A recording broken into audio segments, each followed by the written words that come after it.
Welcome back.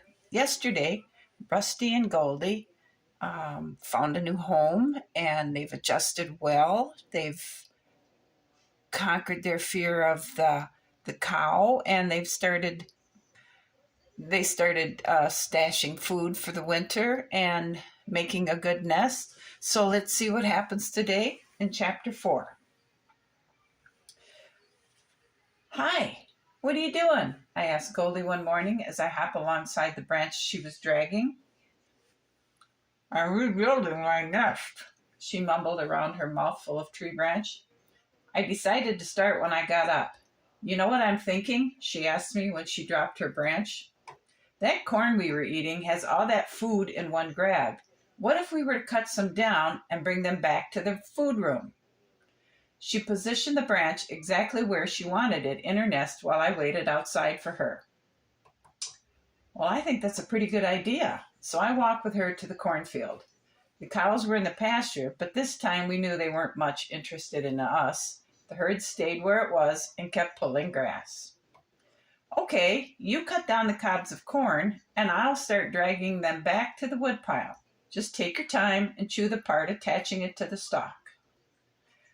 I didn't watch her, but spent some time walking around to see what else may be there to eat.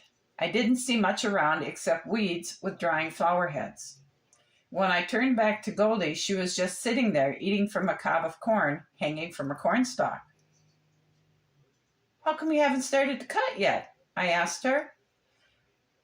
Well, you don't really think I'm going to work without a snack, do you? She asked me. Presently, she started chewing on the corn cob, and then I heard the corn land on the ground.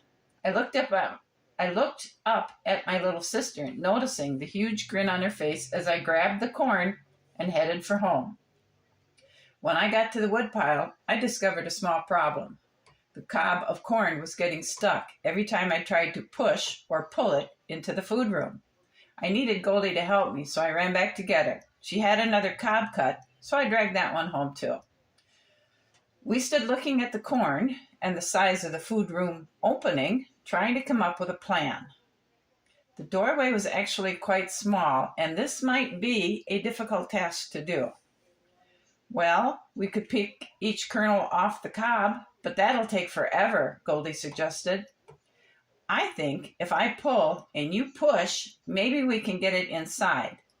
Let me get on this end to lift, and you get on that end to push, and let's see what happens, I suggested as I squeezed between the corn and the wall of the doorway.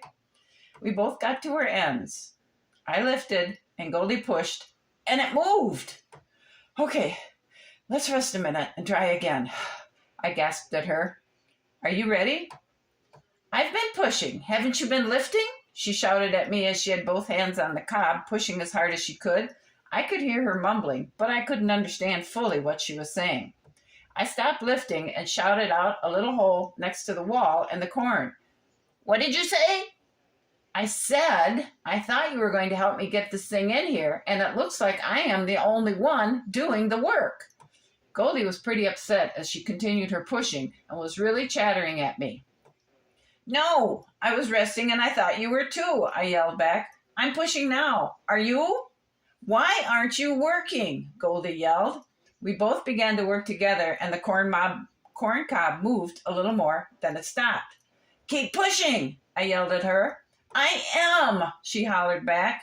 We both were doing our best to move the stuck corn cob, but it wasn't even wiggling. Stop, wait, I don't think this is going any further. We might as well pull it back out. You pull and I'll push, I directed. Easily it slid back out the way we had started. I came out and stood looking at it. Well, do you have any more bright ideas, big brother? Goldie grumbled. I am completely exhausted. She sat down and waited for me to think. I looked around thinking, actually, I do. Let's each carry a corn cob over by the water where all that dirt is and just bury it in a big hole. We'll have to dig it deep enough for it to fit, but when we are hungry, we can just dig it up. We don't have to try to get it through this little door. I was pretty excited about my new idea. We could bury food around wherever we wanted to and not haul it back to the food room. All we had to do was just remember where we had buried it and dig it up when the white rain was all over everything. Yep, another great idea by Redford Pine Squirrel. We proceeded to drag the cobs of corn over to the dirt and stood looking around. I think we should dig where the cows don't stand over there on the edge where the mud is soft. I could tell Goldie wasn't very excited by the idea of digging in mud because she was just standing there looking at it. I started to dig to show her how easy this was going to be and how smart I am to think of it. I had been digging a long time and I thought my space might now be deep enough to hold the corn cob. The pile of dirt was pretty tall beside the hole, so I tried to pull my corn into it. It's a perfect fit. I knew this was a good idea.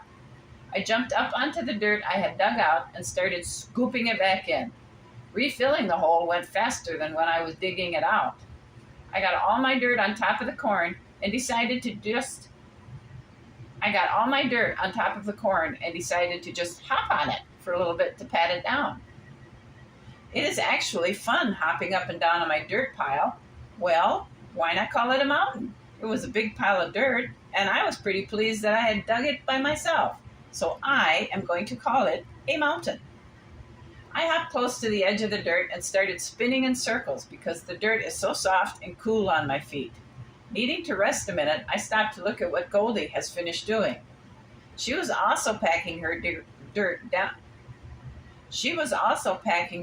down, but her corn lay half on top of the ground. Her face was full of dirt.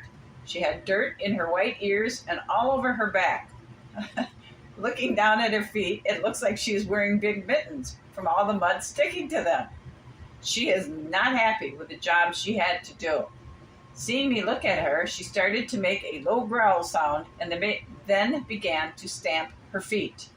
She very clearly told me not to say anything to her, so I hurried to finish my work. We worked hard on our nest for several days after this, adding stuffing as it was needed. My room was full of leaves, and I figured it was good enough. I stuck my head in Goldie's room and was so surprised at what I saw. Goldie had neatly tucked the leaves into every corner and crack she saw in the wood pieces. Next was a thick layer of pine branches to make her bed bouncy. On top of that was a deep layer of soft weeds, not the stiff stems. Still on top of that was dry grass that she had formed into a mat of softness. In the middle of this mat was a deep indent that is shaped into a circle for her to curl up in. Wow, Goldie, you did an amazing job in here. How did you know how to make this? I was completely impressed at how warm it felt in her room. It smelled like the grasses, pine needles, and weeds that filled it. Do you mind not coming in here? You will mess it up, and I have it just the way I want it. Goldie told me this from somewhere deep in the middle of her nest. Will you get out of here, please? I quickly backed out and sat down. It seemed like something is bothering Goldie, but she doesn't want to tell me about the problem. So I headed out to look for something to do. The pine by the house of the birds was full of pine cones, so we started to cut them down.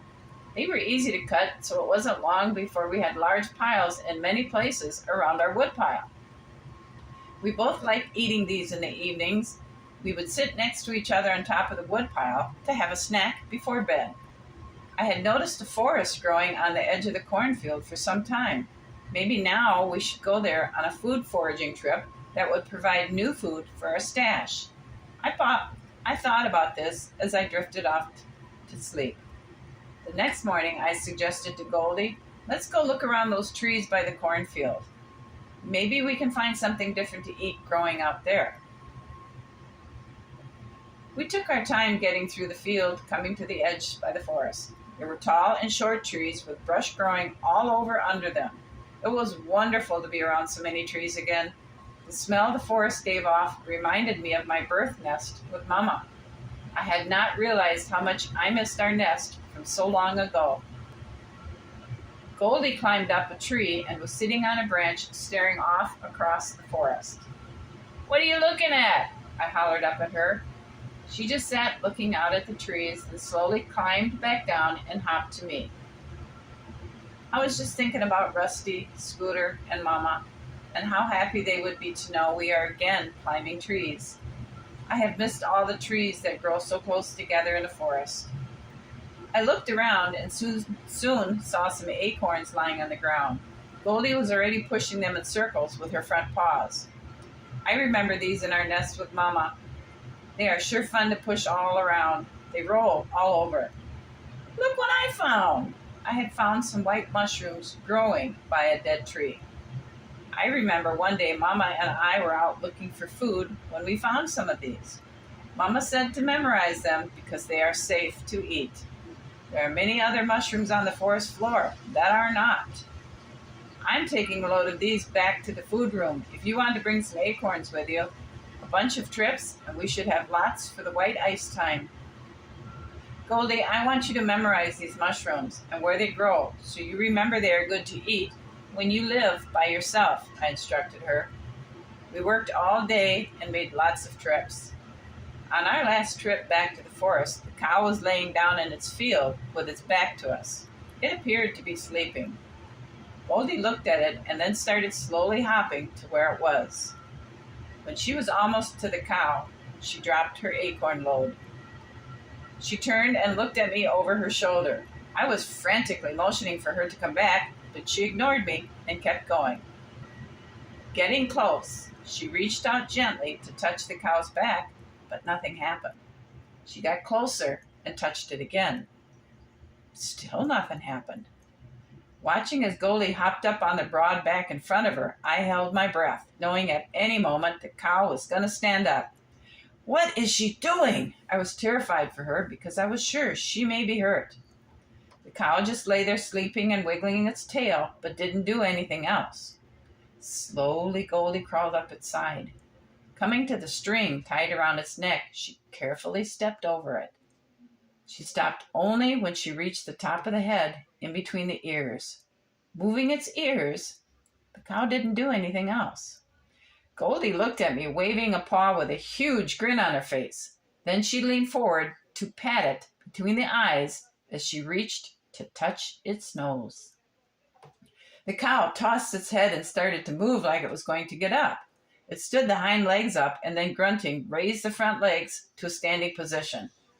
With a backward slide, Goldie quickly moved onto the neck, directly behind the ears, using her claws to dig into the hair to hold on. The cow stood there, coughed, and swung its head back towards where Goldie was hanging. It tossed a mouthful of spit onto the area Goldie was gripping with her claws and coughed again. Goldie wasn't smiling now. Walking towards the water tank, it continued to shake its head. Arriving at the water, it lowered its head to drink, causing Goldie to slide forward to hang between the cow's eyes. It seemed to stand a minute, as if looking at Goldie hanging in the middle of its face, and then suddenly turned in a circle, starting to run. It's shaking its big head and mooing. Only it wasn't quite a moo. It was more of a screech or a yell or a howl. I'm not sure what it was doing. Goldie was yelling too and shouting at me, "Run, Red! Save yourself! It's going to eat me when I fall off!" The cow ran a couple of jumps and then with a mighty shake of the head sent Goldie flying through the air, landing in a patch of thistle. As she was crashing into the prickly weed, the leaves and flower heads that were being broken off were thrown up into the air, then falling back down to land on top of her. I ran to her just as she was standing up. "Why would you do that?" I scolded and shouted at her. I was so scared, I was shaking. She stood a minute to steady herself, wiping the cow spit off her shoulders. She then started pulling thistle flowers off her fur.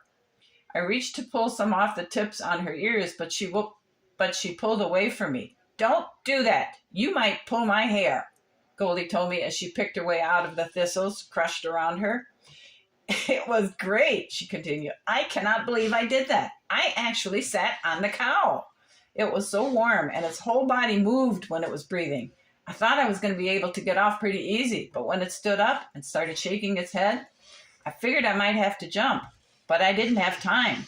That was the most fun thing I have ever done. I think I may actually try it again. This time, I'm going to hang on tighter. I may hang on and bite that cord around its neck. That might help me."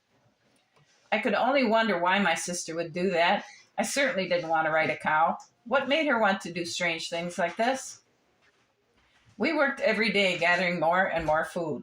Goldie did not sit on the cow again, but now as she went past it while we worked, she didn't seem to shy away in fear of it any longer either. The trees are starting to change colors and the air is beginning to get cooler. Some nights are becoming really cold, causing the water puddle to start becoming hard in the mornings. When I wanted to drink, I had to stand on the water and lick it instead of drinking. As the sun would get higher in the sky during the day, the water would become soft again.